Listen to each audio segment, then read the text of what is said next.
বাংলাদেশের MP mister আনিরুল আজিম আনার উনি এখানে এসেছিলেন পার্সোনাল ভিজিটে। তারপরে থেকে উনি মিসিং হয়ে যান।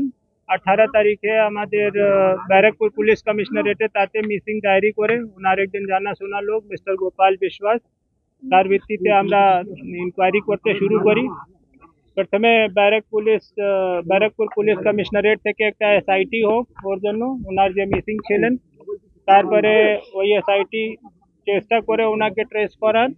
আর ওর পরে 20 তারিখে আমরা through ministry of external affairs একটা রিকুইজিশন পাই সেই কেসটাকে দেখার জন্য এখানে ওয়েস্ট বেঙ্গল গভর্নমেন্ট। তারপরে থেকে আমরা 22 তারিখে একটা ইনপুট পাই কি হয়তো ওনার মার্ডার করে দেওয়া হয়েছে। তারপরে আমাদের পুলিশ এই ফ্ল্যাটটা লোকেট করেছে যেখানে উনি লাস্ট ভিজিবল ছিলেন, দেখা হয়েছিলেন। আর তারপরে থেকে কেস আমরা রেজিস্টার করছি আর কেসের তদন্ত सीआईडी নিচ্ছে। सर बॉडी क्या रिकवर हुई है? এখনিও পর্যন্ত বডি রিকভার হয়নি। আমরা কেসের তদন্ত স্টার্ট করেছি। উনি এই ফ্ল্যাটে কবে এসেছিলেন? 13 তারিখে এসেছিলেন কি? যতটা ইনফরমেশন সো ফার রিসিভড উনি 13 তারিখে এখানে এসেছিলেন। ওনারা ওর আগে এসেছিলেন কিনা কোনো দিনে এ ছিল না, এটা it is subject to investigation. ওনার সঙ্গের যারা তারা কবে বেরিয়ে গেলেন? সেটা সব কিছু জানা গেছে, কিছুটা এই সময় ডিসক্লোজ করাটা ঠিক হবে না যেহেতু ইনভেস্টিগেশন একদম আর্লি ফেজে আছে।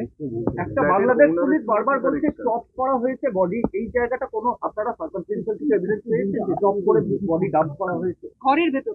এখনই জাস্ট আমরা ইনভেস্টিগেশনটা টেক আপ করেছি। স্টিল ইট ইজ मतलब too early two comment over this. ভেতরে ব্লাড স্টেন বা এই ধরনের মার্কস অফ রেজিস্ট্যান্স এই ধরনের কিছু? সেটা আমাদের যে টিম আছে এখানে দেখছে, ওই আর এফএসএল আছে, আমাদের ফিঙ্গারপ্রিন্ট ব্যুরো আছে, তো আর ফটোগ্রাফি টিম আছে, সেটা সবগুলো দেখছে। After anything comes it will be. Bengal পুলিশের টিপ অফে কি 3 জন ঢাকা থেকে অ্যারেস্ট? সেটাতে নো কমেন্ট। ফ্ল্যাট ওনারের সঙ্গে কি কানেকশন ছিল? ভিকটিম বা অ্যাকিউজের কি কানেকশন?